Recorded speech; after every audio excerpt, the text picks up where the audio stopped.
Assalamualaikum warahmatullahi wabarakatuh. Setiap umat Rasulullah tentunya ingin mendapatkan syafaat dari Rasulullah SAW. Untuk itu kita berdoa setiap hari agar Rasulullah memberikan syafaatnya kepada kita kelak di akhirat. Itu karena beliau merupakan manusia pilihan, pemegang syafaat al-uzma atau syafaat yang agung atas izin Allah Subhanahu wa Ta'ala.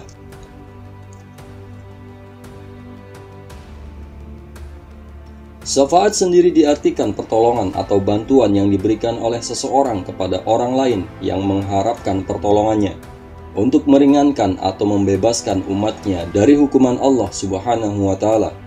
Hal ini sebagaimana tercantum dalam Al-Quran Surat Al-An'am ayat 51 yang artinya,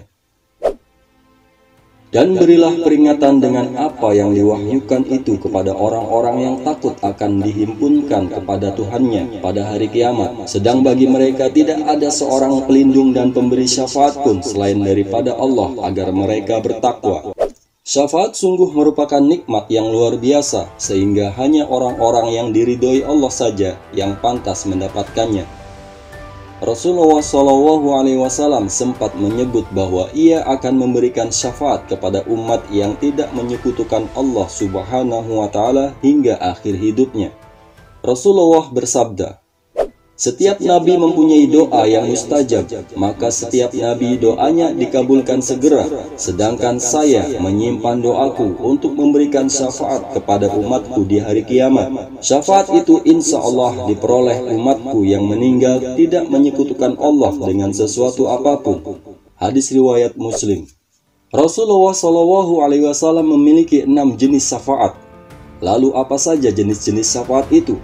Simak tayangan ini hingga selesai. Sebelum kita lanjut ke bagian selanjutnya, terus dukung channel ini dengan tekan tombol subscribe-nya. Nyalakan juga lonceng notifikasinya, agar sahabat Islami mendapat informasi mengenai update video terbaru dari Islami Nusantara. Like juga tayangan ini, share ke media sosial, dan isi kolom komentar untuk meramaikan dan berdiskusi dengan sahabat Islami lainnya. 6 jenis syafaat yang Rasulullah SAW miliki. Pertama, syafaat yang besar, Asy-Syafa'ah Al-Kubra. Disebut besar karena hanya Nabi Muhammad SAW lah yang dapat melakukannya. Seluruh Nabi dan Rasul selain diri beliau tak mampu melakukannya.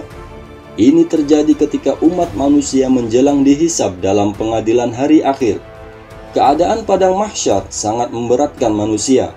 Tiap orang lantas mendatangi nabi-nabi mereka.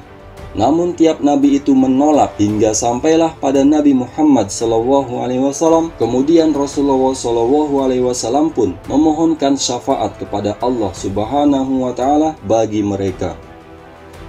Kedua, syafaat Nabi SAW untuk kaum beriman, yakni mereka yang calon penghuni surga. Dengan syafaat itu mereka akan dimudahkan masuk ke dalam jannahnya. Dengan kata lain, syafaat ini adalah bentuk kasih sayang Rasulullah kepada umatnya yang berusaha dan terus bersabar melakukan amal soleh di dunia.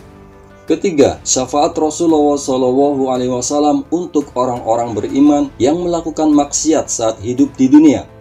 Mereka menurut hisab pantas dimasukkan dalam neraka. Namun Rasulullah SAW kemudian memohonkan syafaat kepada Allah sehingga Zat yang Maha Mengampun mengampuni dosa-dosa mereka.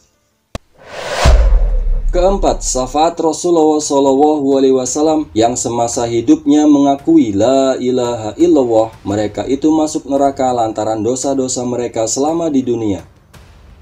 Kelima, syafaat Nabi SAW bagi para penghuni surga. Dengan memohonkan syafaat ini kepada Allah Subhanahu wa Ta'ala, penduduk itu akan meningkat derajatnya di dalam surga.